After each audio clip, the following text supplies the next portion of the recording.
I love Jane. And you do too. Now that you have accepted that, let's log in and let's talk about her kit and how she plays, her best weapons, disk drives and disk drive sets, her combos, her main substats, her teams and Mindscapes, and lastly, let's also talk about her pros and cons.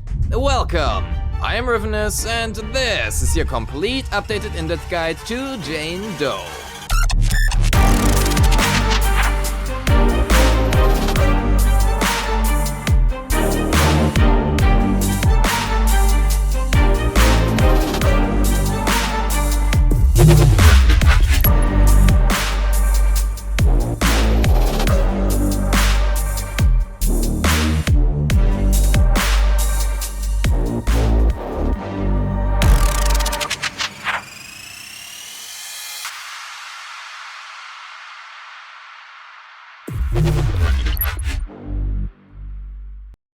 Jane is a physical on-field anomaly DPS who specializes in frequent dodges and high damage assaults by causing them to crit. However, Jane has also found herself a new niche as an assault support for Alice.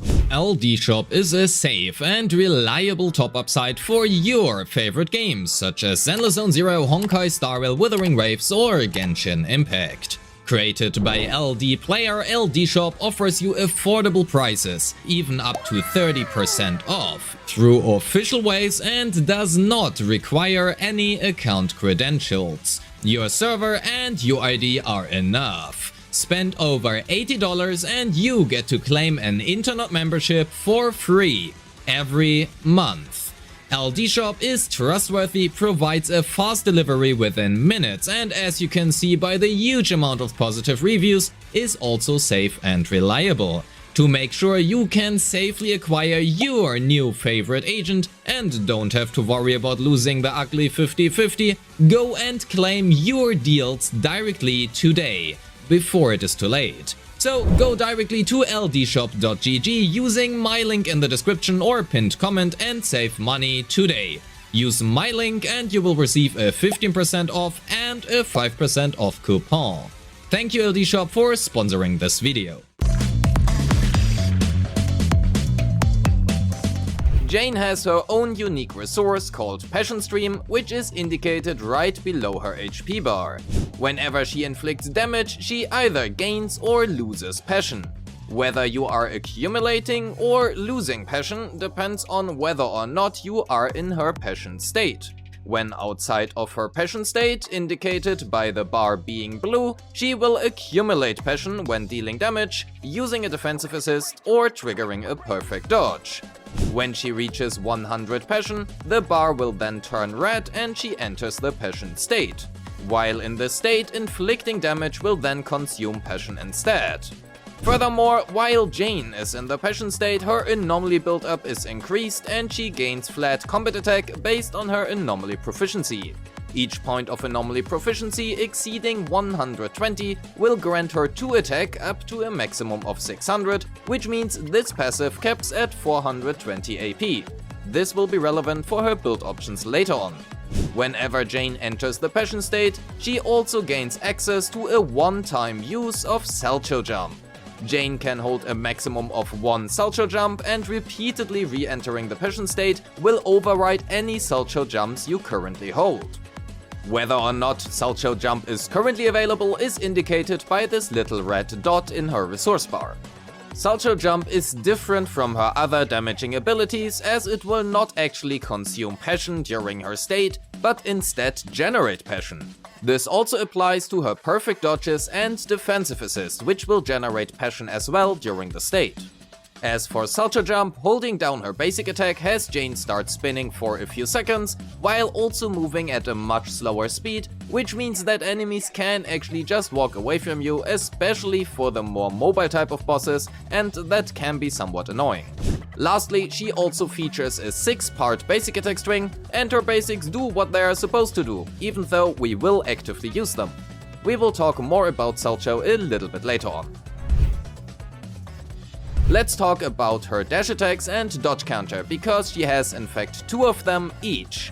one dash attack and dodge counter outside of the passion state, and again a different version during the passion state. While her out-of-state dodge counters and dash attacks have a very fancy wording where it will behave differently depending on whether or not you are casting the dodge counter after 1 or 2 consecutive dodges, it essentially does not matter much because the anomaly build-up on both is the same, and that is really all we mainly care about.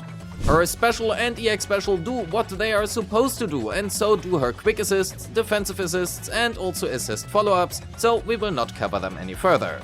So instead let's focus on her chain attack and ultimate.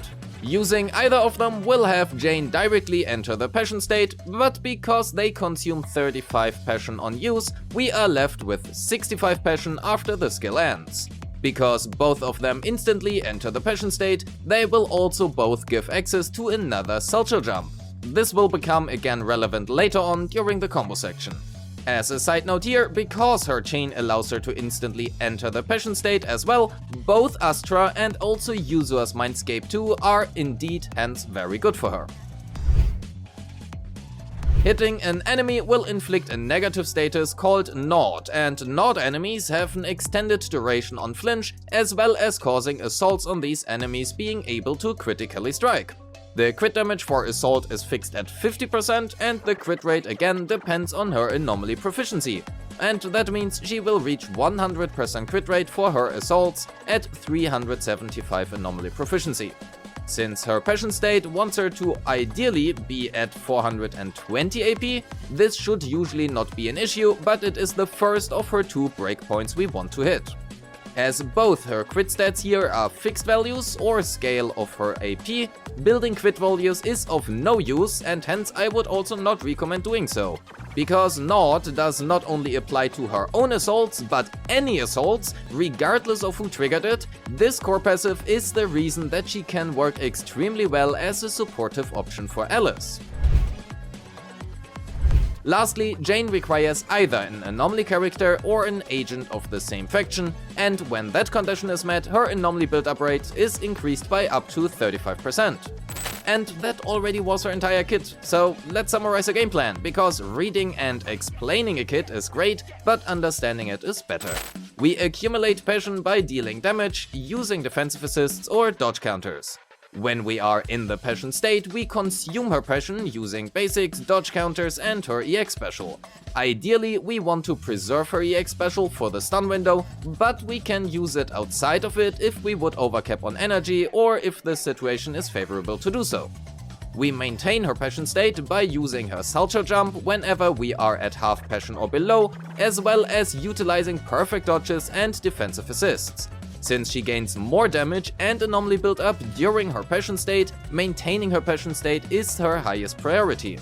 And lastly, during the stun window, we then utilize her chain attacks and ultimate to gain Sulcher jump refreshers.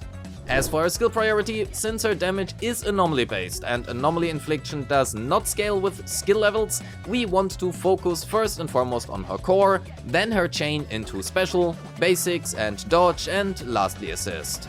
Anomaly teams do still care about days however, and leveling her skills will give us higher days, so I would recommend leveling all of her skills at least up until level 8. Higher of course is better.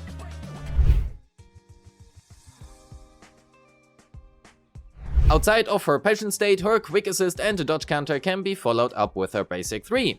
However, during the passion state, her quick assist and dodge counter can now both be followed up with her basic 5 and stat, and her dash attack can also directly lead into her basic 4. Unfortunately, her EX special does not connect into any meaningful basic attack string, so to maintain an ideal anomaly uptime, we want to input a dash attack right after her EX special, which leaves us at a possible combo of EX special into dash attack into basic 4, 5 and 6. Now, going forwards, we want to differentiate between a Disorder Jane and a Hyper Carry Jane, as well as whether or not she has her signature weapon, as it can change her stun rotations a bit. Let's start with Hyper Carry Jane, and for her a double chain combo is mandatory, and ideally you want to enter the stun window with an already about halfway built anomaly bar. We start with Jane's chain attack into a Sulcher jump, which we channel until we proc Assault. If Jane's chain has already procced Assault, we instead immediately let go and switch to another character while Jane performs her finisher. Now we retrigger the chain using another character and yet again use Jane's chain, followed by an EX special into another Selcho jump and then into her ultimate. If you're using her signature, you want to add in a dash attack to maintain her stacks. When exactly the best time for that is actually varies, but as a rule of thumb, if your first chain procs the assault, you can do the dash attack immediately. If it does not, you can add the dash attack after the EX special. The best thing here is to look at your weapon uptime and use it before it runs out, as you need the anomaly build up to proc assault with your ultimate. For Disorder Jane, the goal is to just simply proc as many burns from Bernice or as many corruptions from Vivian as possible. That also means there is no best on slot combo I can just give to you. Instead, whether or not you are playing Bernice or Vivian, the crucial part here is to enter the stun window with an already active burn or corruption and try to proc at least 2 burn or corruption disorders with Jane. And again, if you are using her signature weapon, make sure to use a dash attack in between to maintain her W engine stacks. Jane's best in slot weapon is Practice Perfection. But here is a catch. Please listen to this carefully because it is super important. Practice Perfection does not give any anomaly proficiency. That means when running this weapon, it is near impossible to hit her 420 anomaly proficiency requirement. That is, unless you play her with Yuzuha and more importantly also Yuzuha's signature, Metanuki Morphosis. That also means while Practice Perfection is in theory her best in slot weapon when played with Yuzuha and also with Yuzuha's signature, it is not her best choice anymore in any other team. That is when her own signature becomes better. However, both are pretty close in performance and Practice Perfection has one very big advantage. It is unconditional. You do not need to worry about uptime or any stack management. Means even if you do not have Yuzuha and her signature, Practice Perfection might still perform better for you because you do not have to worry about that. So if you struggle to maintain 100% uptime on Sharpened Stinger during stun or even outside for the matter of fact. If you have neither, however, Weeping Gemini is a great free-to-play choice with Electro Lip Gloss being another option. Fusion Compiler at least cheats about the same, but maintaining the stacks is a little bit annoying to say the least. However, enough animation cancels for her special do in fact exist for this to be manageable if that is your best option. Given the current reruns, I personally would recommend to simply pull for Practice Perfection if you already have a Jane rather than getting Jane's own weapon. Like from the spending event, I mean. If you already have Sharpened Stinger, I personally don't think Practice Perfection is too much of an upgrade to be worth it, but anyway. Jane's best in slot set is still a 4-piece Fanged Metal to hopefully nobody's surprise. While a 4-piece Freedom Blues or a Phaethon's Melody are in theory possible, they do not hold up to the same strength as a 4-piece Fanged.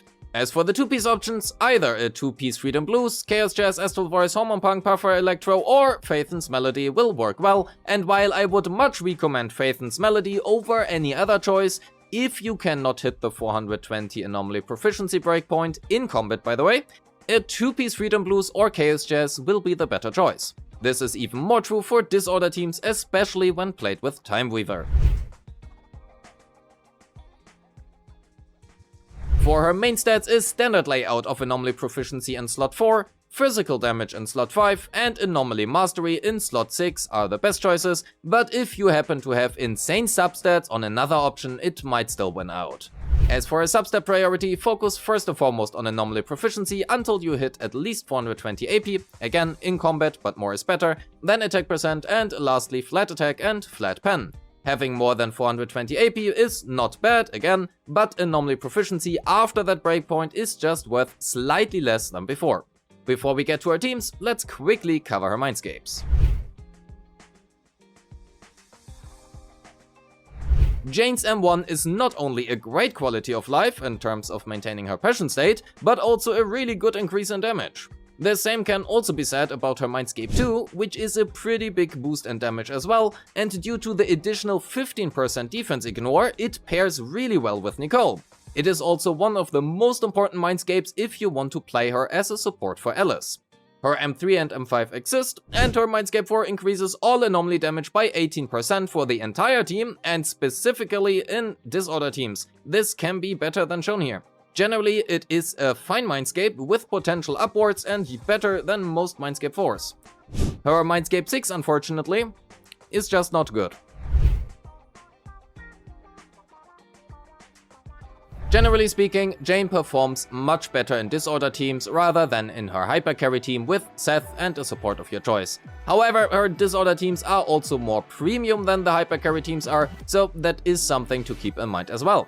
Jane pairs extremely well with both Bernice and Vivian and is flexible in the choice of supports. While Yuzua is better than all of them, and I would generally recommend Astra or Nicole over Lucy and Zhao, that is mainly because Nicole and Astra are both simply stronger than Lucy and Zhao. However, both Lucy and Zhao are also much easier to play than Nicole. As a small note to Disorder comp specifically, the game does have an internal cooldown of 3 seconds, during which anomalies cannot be procced.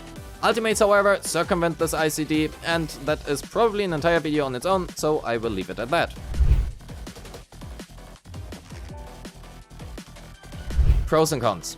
Jane is still a very good choice, and has gotten access to new supports and also a new niche as an assault support for Alice at higher Mindscape investments. However, she also faces strong competition from both Alice and Piper, who either outperform her, in the case of Alice, or are simply not that much behind in the case of Piper. Although, playing Piper correctly is much more difficult than pressing left click on Jane. While her weapon choices are good, she really favors either Practice Perfection, well, given you have the right team, and Vengeance, we already talked about that, or her signature for the necessary anomaly build-up needed. Disregarding damage, she is extremely fun to play, and, well, jiggle physics, and I know it is controversial, but I really like her new skin. Anyway, lastly, her Mindscape 1 and 2 are actually very good, allowing for a fair amount of vertical investment on her. And with that, we are at the end of the video. Oh damn, another 15-minute one. Anyway, thank you so much for watching. Don't forget to like and subscribe, leave a comment on your thoughts on Jane and her new skin, and join the Discord. A special thanks to my YouTube and Patreon members who make this content possible. If you wish to support me, you will find a link to my Patreon in the description. Or click the join button right below this video. And as always, I appreciate all of you and wish you a great day. Peace!